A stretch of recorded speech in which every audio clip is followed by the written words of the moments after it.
नमस्कार, स्वागत है आपका जे न्यूज में और मैं हूं आपके साथ वैशाली शर्मा। हल्द्वानी में गौला नदी में खनन कार्यों से जुड़े वाहन स्वामियों ने आरटीओ दफ्तर में प्रदर्शन करते हुए उनके ऊपर थोपे जा रहे अनावश्यक टैक्स और जीपीआरएस सिस्टम सहित अन्य मांगों के खिलाफ प्रदर्शन किया और संभागीय परिवहन अधिकारी को ज्ञापन देते हुए बेरोजगार वाहन स्वामियों को रिलीफ दिए जाने की मांग की। वाहन स्वामियों का आरोप है कि उनके वाहन सरेंडर हैं, उनके पास कोई काम नहीं है, उसके बावजूद भी आरटीओ ने उन्हें ग्रीन सिग्नल में डाल दिया गया है। साथ ही ट्रैक्टर और ट्रॉली में अलग अलग टैक्स लिया जा रहा है, जबकि एक टैक्स लिया जाना चाहिए। इसके साथ ही वाहनों के फिटनेस फीस 10 गुना बढ़ा दी गई है, जबकि उत्तर प्रदेश में अभी पुराने तर्ज पर ही फीस ली जा रही है। वहीं वाहन स्वामियों की मांग पर आरटीओ का कहना है कि परिवहन विभाग द्वारा जायज शुल्क लिया जा रहा है और पेनल्टी शुल्क भी केवल उन वाहनों का लिया जा रहा है जो रिलीज होने के बाद अपनी गाड़ियों की फिटनेस कराने में देरी कर रहे हैं।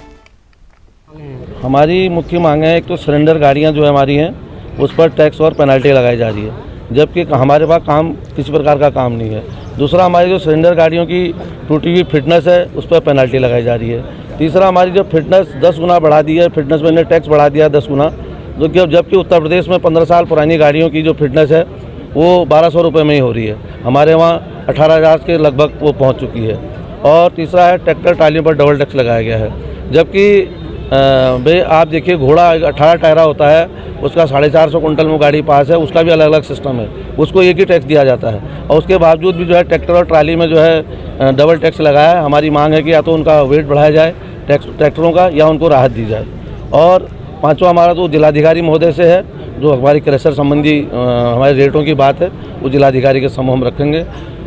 हमारा ये कहना है कि भाई इतने लंबी लड़ाई के बाद जो आज वाहन स्वामियों की स्थिति है वो आप खुद देख रहे हैं कि हम लोगों ने इतने बड़े पर्व के दिन भीख मांगी हल्द्वानी शहर में, लेकिन उसका कारण क्या है कि हम लोगों पर जो है हर प्रकार के टैक्स थोपे जा रहे हैं। आप बताइए, जीपीआरएस लगा दिया गया, यानी 7500 रुपये का जीपीआरएस है।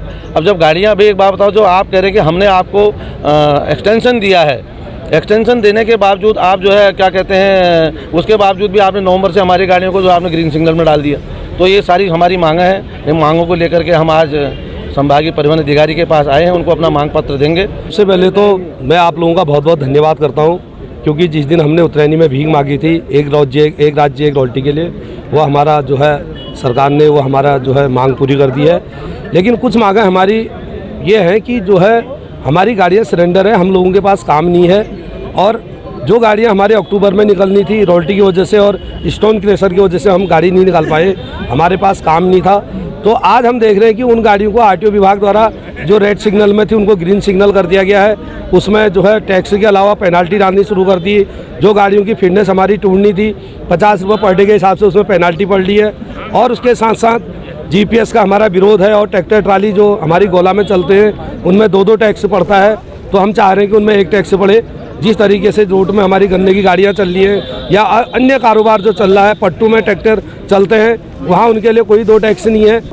हाँ, उनके द्वारा मांग की गई है कि हमारे जो सरेंडर गाड़ियाँ हैं उन पे टैक्स और पेनल्टी लगाई जा रही है, और जो फिटनेस जो है अगर एक्सपायर हो गई है उस पर पेनल्टी लगाई जा रही है। तो उसमें हम ये बताना चाहते हैं, जो भी सरकार द्वारा नियम लागू किए गए हैं उसी के तहत कार्रवाई की जा रही है और किसी भी गाड़ी मालिक के ऊपर कोई अन्यथा पेनल्टी नहीं लगाई जा रही है। अगर गाड़ी जब रिलीज़ हो रही है उससे फिटनेस कराने के दिन में अगर 2, 4, 6 दिन अगर हो रहे हैं, वो हमारे पेनल्टी सिर्फ उसी पे लगाई जा रही है।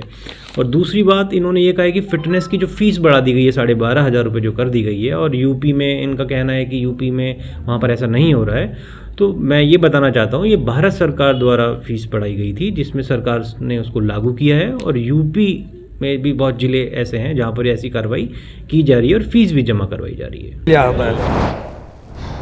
अभी के लिए इस खबर में इतना ही। ये खबर तैयार की है हमारे संवाददाता दीपक अधिकारी ने।